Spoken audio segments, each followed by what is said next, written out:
Welcome to Pathways to Stillness. I'm Dr. Gary Irwin-Kenyon, a gerontologist and Tai Chi instructor. On this show, my co-host Vicki Hogarth and I explore how the practice of stillness can transform the way we see aging, death, and loss, and how it can help us understand our lives as a story. I am once again thrilled to be sitting down with you, Gary. I love being a part of the show. I feel the audiences feel like the same thing at home. It's really giving me a lot to think about, not just when I sit down with you, but all the time. I think these questions of how do I want to tell the story of my life and how I tell it help shape it for the better has been in my head pretty much every day since we started doing this. Same for me. I find this very enjoyable. I find the audience very enjoyable. We have a lot of interesting folks writing in, and the whole thing is very enjoyable. So I know that we do talk about aging, death, and dying too, but in the context of living a really full life and how you can continue to do that regardless of what chapter in your life you are, and also how you can reshape those chapters. You put out an exercise at the end of last episode asking people about if there's a new passion, place, person, experience that brings new meaning to their life, because that's another thing we're doing on the show is looking for meaning in the things we do. So I thought I'd share a few of those from the public with you now. Anna Perna said she's been knitting scarves for people who are experiencing homelessness for the last couple of years. And she bought a year's supply of yarn, and she switched from an American brand to a Dutch brand to have her elbows up. So she's also leaning into that as well. And a lot of the names I'm sure people at home will recognize. A lot are coming in from the Charlotte County community. Selena Leonard, who's a big name over on Graham and Ann, said, our year-round restaurant, we strongly felt there needed to be something year-round in our area. And even though it's a struggle sometimes, I still love it. And I love Selena's restaurant too. It's the sequel right when you get off the ferry. And it is. She did something that, it's a business venture, but it brings a greater sense of community to Graham and Ann, because there's this place. I know when I go over in the winter for work, it's so nice to go get a piece of pie from Selena and see the locals there and meet up with people and feel like community still exists even in the off season. Let's see if this one I love too. Linda said she's supporting all the wildlife on her patch of land, be it an animal or a vegetable, to the best of her ability. And it sort of reminded me of that Eleanor Roosevelt quote, the brighten the corner where you are. You can only do so much, and sometimes that really is, if you just focus on what's in front of you and making it better, you can actually have quite an impact. Someone said they picked up guitar and are playing every day. Sean Corrigan said he's teaching wood carving and he's entering international competitions. So there's all these chapters and new meanings we can bring to our life if we open ourselves up to the possibilities. Today, though, we're talking about themes, so I'd love you to expand on what you mean by finding themes in your life. Finding themes or sources of where do you get meaning from. And I was thinking about there's a lot of different ways of talking about stillness and story. And we have, I don't think we have one life story. I think we're a collection of stories, which maybe this kind of exercise points to. So sometimes people think I should have a story that adds up, that everything adds up nice and neat, beginning, middle, and end. But I don't think human life is like that. I also think that we're meaning seekers. I think it's in our genes to look for meaning or to seek meaning, and then there are times when we can't seem to find it. It's another story, but I think what we're doing here, life is doing things to us, sometimes wonderfully, sometimes not so much. But with this kind of approach, we're saying, okay, maybe I'd like to take a look at my life stories, my collection of stories, maybe you could say. So we suggest, you take a breath, or you get somewhere where you can be a little quiet, and then just don't use your doing brain to try to get some answers, but just kind of explore and see what comes up with where your life has gone, or where it's going now, or where you would like it to go. So that's the perspective of trying to do that. There are lots of interesting stories of folks with the way people very creatively find meaning. And so sometimes, as I'm saying, sometimes it's by accident, or like I have a priest friend who passed away a couple of years ago, used to teach with me at St. Thomas University. And he was telling me about himself. He was saying that at one point in his life as a priest, he got really depressed. It didn't mean anything to him anymore to do that job or to be in that context. And so he was watching TV. That was he'd just sit while he'd pray a bit, but he'd sit and watch TV. And one day he saw these folks riding a bicycle, a group of people were biking. And he thought, I'm kind of curious about that. So he just decided to go out and rent a bike in Fredericton, took it around a few blocks. He'd never done it before. Took it around a few blocks, and he said, this kind of feels good. So he did that a few times and started getting more stamina. And then he met some friends who were people he knew who were going to Spain on a biking trip. And they said, why don't you come, Jack? And he said, okay. So he just decided to go. He said, I didn't tell anybody I was a priest. He just went as himself, and he just loved it, and he met new people, and he came home and was resurrected as a priest. So it kind of shows you kind of don't, it's not a linear process, it's kind of a pathway, and you may end up doing something that doesn't seem to have anything to do with anything else, and yet it does develop meaning for you. Have you found that in your own life to be true? Oh yeah, I think you were saying earlier, I think it's the curiosity, the willingness to be open to what might be out there, even if it's from a television or internet, of course, is full of all kinds of good stuff and not so good stuff, but lots of good stuff. Yeah, and things change, I think, as we age. We're talking a lot about aging. I think these sources of meaning, we talk about trying to identify what they are, and then trying to take a look at which ones are more important than others.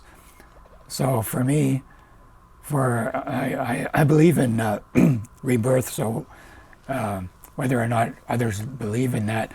But sometimes I think I can't remember when I wasn't interested in ideas and end-of-life issues and meditation. Like I seem to become interested in that.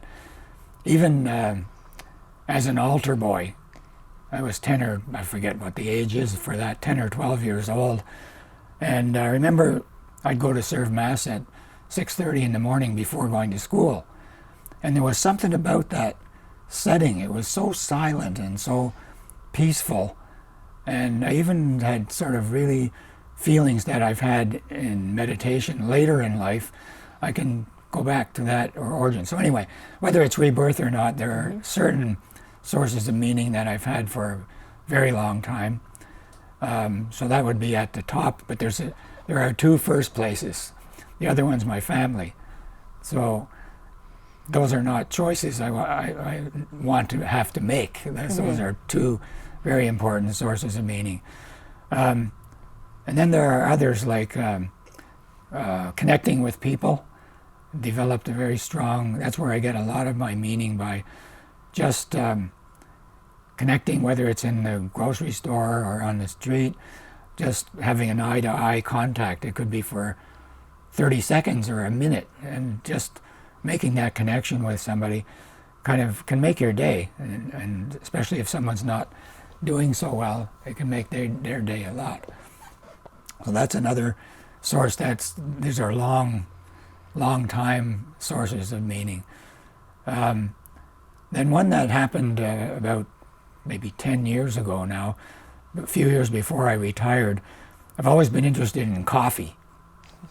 And there was a cafe, Cedar Tree Cafe in Fredericton years ago, and I knew the owner. And so a group of us used to go in there because the coffee was excellent. So a group of us would go, which is another source of meaning, just gathering together and having these wonderful, soulful conversations over coffee. So anyway, one day I said to her, I've always wanted to learn more about this. And she said, okay, you show up 7 o'clock tomorrow morning and I'll teach you. So I said, okay. I'm not one for jumping into things without a little thinking, maybe too much sometimes. So anyway, I showed up and she said, okay, we're going to start with the pulling, with grinding and the water and pulling the shot, and we'll gradually go up to you making a latte as your favorite drink, making a latte.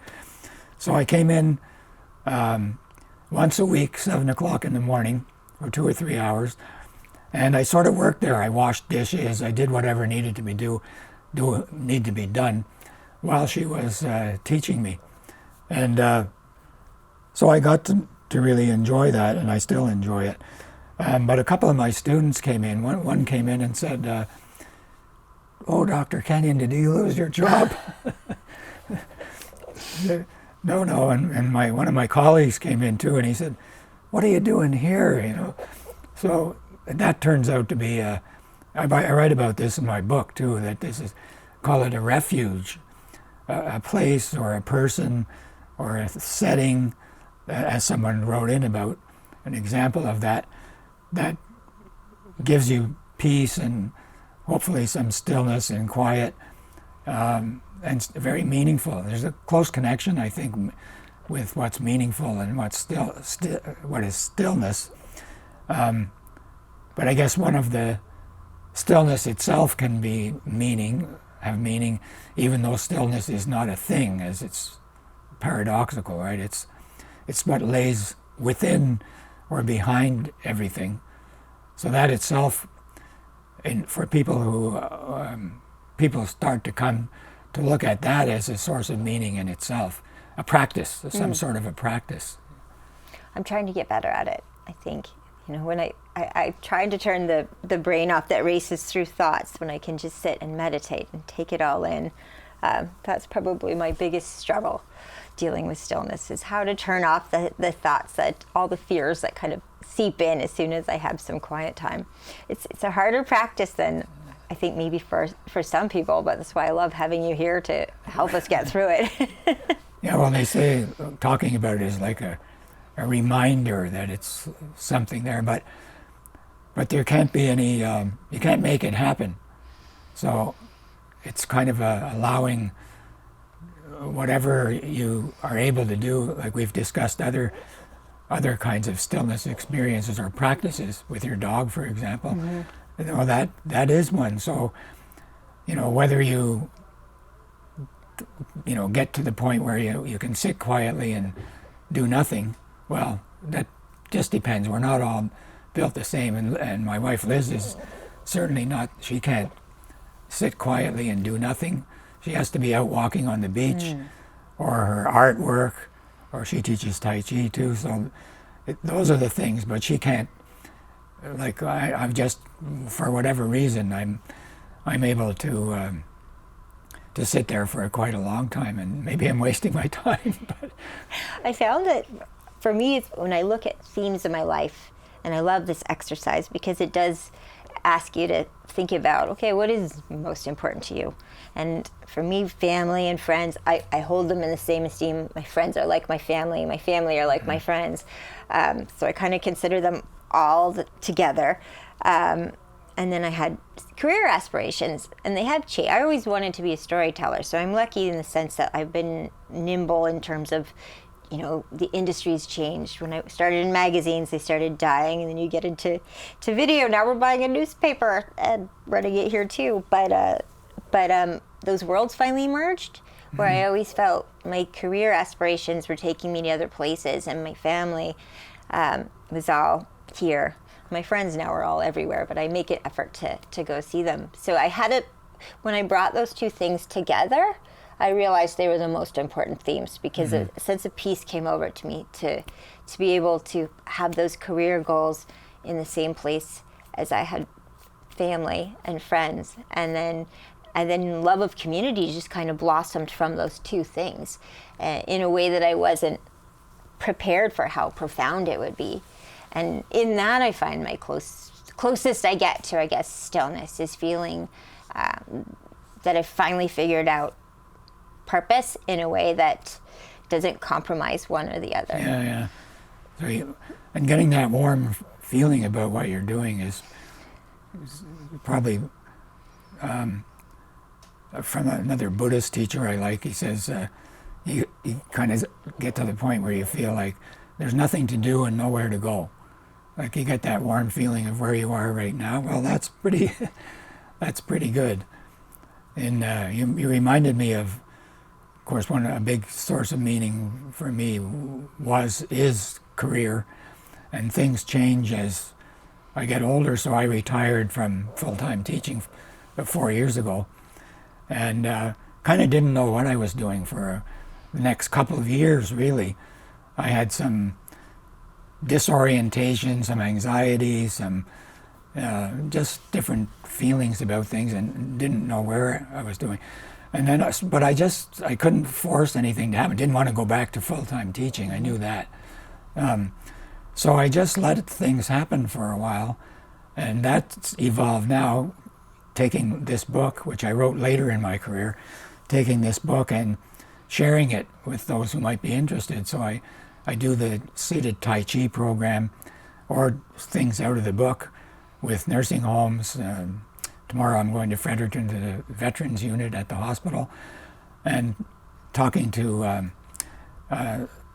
spouses of residents about grieving and dementia, and that, which we'll get to at some point in our pathway. Mm-hmm. So that's evolved into something that gives me that warm space again, and I don't want to do it full time, because I have my family and I'm retired, so I want free time too.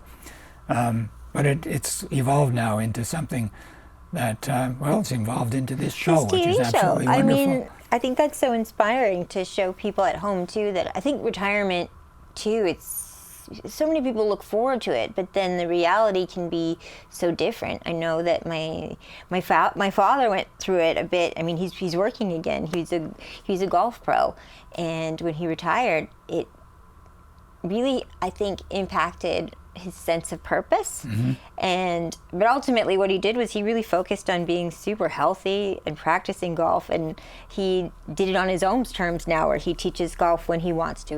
But he's now gone back, funnily enough, to work at a golf course again at age 70, almost 79, teaching golf. So I mean, he's an inspiration to so many. But I think that is a lot of people go through that when they retire, is wondering, what the purpose is now, and trying to find new projects that are as fulfilling, or if not more so, if you're lucky. Right. If you feel like, if you're reasonably healthy and you still have some energy, and you want to share that somehow or other, or it could be a solitary thing too. Some folks start to write or paint or do other kinds of activities. So it doesn't need to be explicitly joining a non-profit group, although a lot of people do, or volunteering. It could be something else, again, that you didn't know that you were interested in until you started just receiving. I think that might be a good word for accepting or receiving, rather than going out like I have to find a job, so I need a good CV and I need to go here and I need to go there. It's more like, okay, well, let me see what's happening out there. No, I don't like this, and I don't like them. So, but this might be a possibility. Or sometimes you hear somebody talk and just say, that's interesting. I wonder about that. So you do need to be willing to be open a bit. Well, I think living in a small community it's one of the most beautiful things about it, because I think cities have this idea that there's all types of people, but you tend to hang out with people you work with in your own age group, mm-hmm. and but when you're in a small town, you know everyone, so you see everyone at different stages of life, and we're friendly with each other, we're neighbors. So I've learned a lot from watching other people and how they approach challenges that come their way. We had a man named Sid Kernigan on the show, not this show, this set, last week, who had 6 years with ALS, and he's decided to take that journey and share it with other people and what he's gone through and make people understand the disease more. So it's really beautiful to see how people take where they are in life and make the most of it. So I feel like I've learned more from being here than I ever did in any big city. I'm more open to other people's stories and seeing how they address whatever chapter they're in. It's quite moving. Yeah, it is.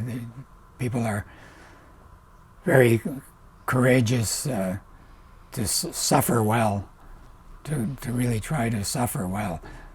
But I don't blame anybody who isn't able to get up to that either, because we're all so different and there are so many factors involved. Another source of meaning that changes as we get older is we lose people. And when you talk to people, I met that's happening to me a little bit more. You know, my Tai Chi teacher has dementia, and another one of my friends has another form of dementia, and another one's died recently. And that starts to take, that's a real big source of meaning for me. So there's a loss and grieving there and sadness. But I'm trying to be open to that too, to see where does that lead to possibly new friends. I remember one of our people who lived in town here, Max Wolf, became friends with him. And I taught, he was a martial artist too, so I used to go to his house to teach him Tai Chi. And he said his wife had died. That's when I started to go over. And he said, well, one thing I decided to do is I never say no to an invitation. If anybody invites me out for a walk or dinner or a drink, I go. And that just gets me up and out. And that's one way to look at it, to help you out. Oh, I mean, I could say from having this job, because of the nature of the job, we go to a lot of things. Things that maybe if I wasn't working here, I wouldn't go to. And it's changed my life entirely. You're surprised by what you see, and you end up sometimes joining different clubs and groups that, had it not been for the exposure of doing it on the job, I wouldn't have seen this incredible group in our community doing these amazing things. So I tend to get involved just by putting myself out there. And I find it very inspiring. I was at a silent book club yesterday, and there were a bunch of new faces in the community that came out. And to see people put themselves out there, maybe it's uncomfortable the first couple. It wasn't. It was great. But when you're walking in the door, you think, "Oh, who am I going to meet? Will I fit in?" And truthfully, you leave feeling so enriched and having a new thing that you add to your life. Mm-hmm. We're already nearing to the end of the show, if you can believe it. So I feel like we could carry on the theme so long, because I also think there's ways on the show we can talk about how maybe picking a better theme for yourself could improve your life. Is that something that people tend to do? They can pick a theme that could be negative and dwell on it and see their life that way. Yeah, that's true too. There are different questions you can ask, like when people choose a source of meaning that's harmful to other people. We know some people like that these days. That. So how do you deal with that? Because I always think of meaning as a spiritual phenomenon, so it's life affirming. Mm-hmm.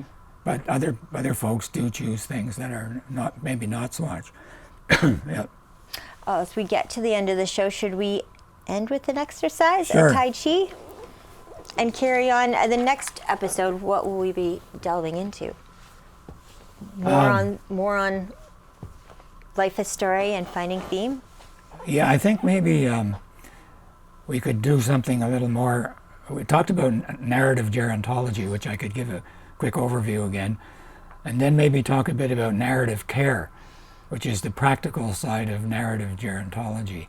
And that would be helpful to a lot of people who might be caregivers or just curious about how that might work in their own lives. I love it. So we should tell everyone at home, we're not giving a specific exercise this week, but be ready to think of your own life as a story, Right. and what we can do with those stories Right. when we come back next time. But we'll end with Gary leading us through Tai Chi. Let's try one called moving the ball. So you just put your thumbs together and you just move the ball, say, to the left side a little bit, just your waist, not your hips or anything, and then move it back into the center. There's always breathing, so you breathe out as you go to the side and breathe in as you come to the center. Yeah, and then to the side. Yeah, that's it. You're always relaxing your elbows and your shoulders, in and out. In. Maybe one more time each side. Out. In. And out. And then back into the center. And down. Yeah, that was very good. That was great.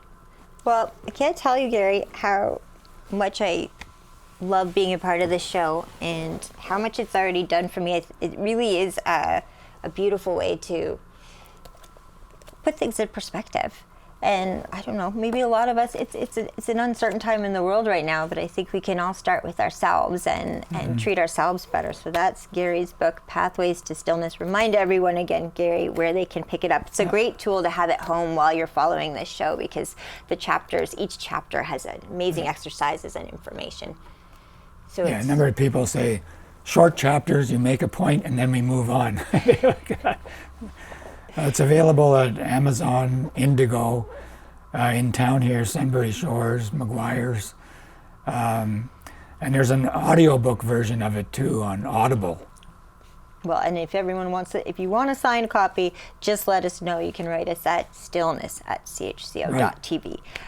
If you'd like Gary to sign a copy as well. Well, that's it for today's show, Gary. Thank you so much for enlightening me again. Well, thank you very much. It's such a pleasure. And thank you, everyone, for tuning in. And I look forward to seeing you on the next episode of Pathways to Stillness.